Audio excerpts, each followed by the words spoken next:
मैं मांग संख्या 50 व 55 पर बोलने पर आपका धन्यवाद करता हूं। साथ ही मैं बताना चाहूँगा, मैं दरियावत के उस इलाके से आता हूं जहां पर जाखम का पानी हमको उपलब्ध होता है और वहां के किसान पूरे संभाग में सबसे अच्छी पैदावार देते हैं। लेकिन माननीय सदस्य डूंगरपुर से आने वालों ने कहा था कि अभी जैविक खाद उपलब्ध कराए। जब तक करवाए तब तक डीएपी यूरिया की डिमांड रहती है और हर साल वहाँ पर किसानों में मारामारी रहती है वो ज़बरदस्त। और वहाँ पर कालाबाजारी इस हद तक होती है कि 267 280 के नाम पर जो खाद की प्रिंट रेट है उसके अलावा 400 450 में ली जाती है। मैं एक बात इसके माध्यम से कहना चाहूँगा कि जो किसान मेहनत करके ज़मीन चीर कर अन्न उगाकर पूरे देश का पेट भरता है, वही किसान इस खाद बीज और यूरिया दवाइयों के लिए लाइनों में लगता है, रोते हुए वापस घर जाते हैं, छोटे बच्चों को रखकर माता बहनें वहाँ लेने आती हैं। साथ में ये बताना चाहूँगा कि मंत्री जी भी उस इलाके से वाकिफ़ हैं और डबल इंजन की सरकार भी है, तो आप बड़ी सादड़ी के अंदर रेक पॉइंट लगवाओगे तो पूरे इलाके के अंदर खाद बीज बार आसान हो जाएगा। साथ में दरियावत ब्लॉक स्तर पर क्रय विक्रय सहकारी समिति स्वीकृत है, उसकी ज़मीन भी स्वीकृत है और बजट भी है, लेकिन अभी तक या तो अधिकारियों की लापरवाही है, वहाँ पर क्रय विक्रय समिति अभी तक बनाई नहीं गई है। तो मैं मंत्री जी से ये निवेदन करूँगा कि जल्द से जल्द क्रय विक्रय बनवाए ताकि वहाँ के लोगों को आसानी से मिल सके।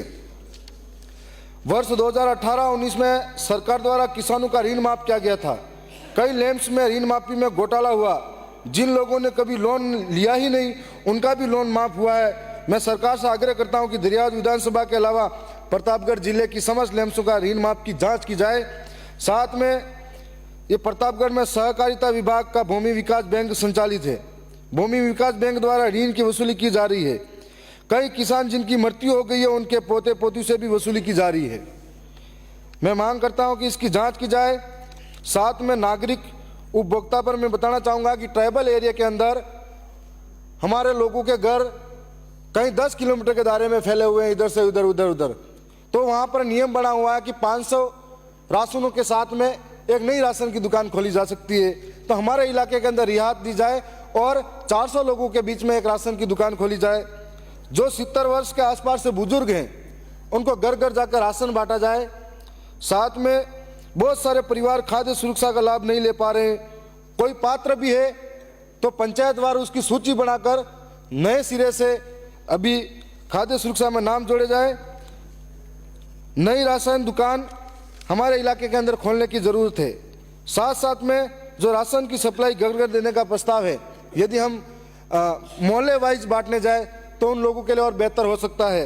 कभी कभी ये भी होता है कि अंगूठा तो लगवा दिया जाता है लेकिन उसे अगले महीने तक राशन नहीं दिया जाता।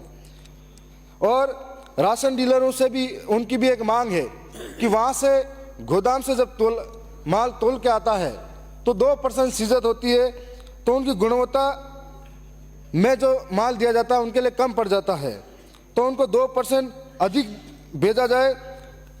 जहाँ पर राशन डीलरों का एक मानदेय फिक्स होना चाहिए और उनके साथ में जो एक एक्स्ट्रा कार्मिक लगता है उसका भी मानदेय फिक्स होना चाहिए।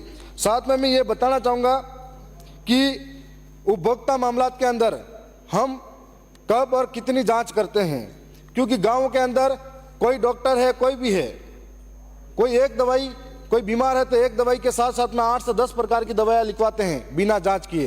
तो जितने भी मेडिकल हैं, जितने भी इलाके हैं, वहाँ पर इन दवाइयों की भी जांच की जाए। साथ साथ में जो मार्केट के अंदर जितनी भी बड़ी दुकानें हैं, सोना चांदी है, इसके अंदर हमारे इलाके के अंदर मिलावट पाई जाती है 30 से 40% की। तो इन व्यापारियों के साथ में उसकी मिलावट की शुद्धता की जांच की जाए। साथ में जो आंगनवाड़ी है और हमारे स्कूल हैं, वहाँ पर टेंडर के माध्यम से कई बार जो अनाज दिया जाता है, मैं खुद इसका देखा हुआ है पिछले 2 साल पहले भी, कि कभी कभी एक्सपायरी डेट निकल जाती है 2-2, 3, 4-4 महीने, 6-6 महीने, उसके बाद भी वो अनाज गाँवों में बच्चों को बांटा जाता है। कभी कभी हालात ये होती है कि बच्चे तो नहीं खाते तो भैंसों को देने के लिए वो अनाज देते हैं, तो भैंसें भी उसको मुंह फेर लेती है, इतना गंदा मिलता है कभी कभी।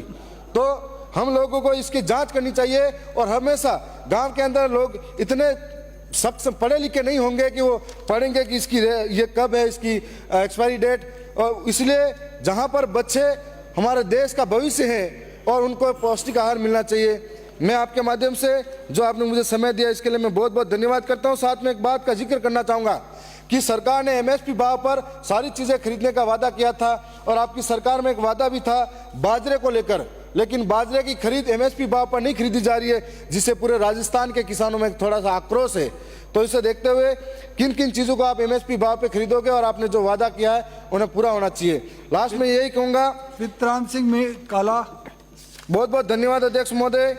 मैं इतना ही कहूंगा कि चीर के जमीन को उम्मीद के बीच बोते हैं, हम किसान के बेटे हैं, चैन से कभी सोते नहीं। धन्यवाद। जोहार।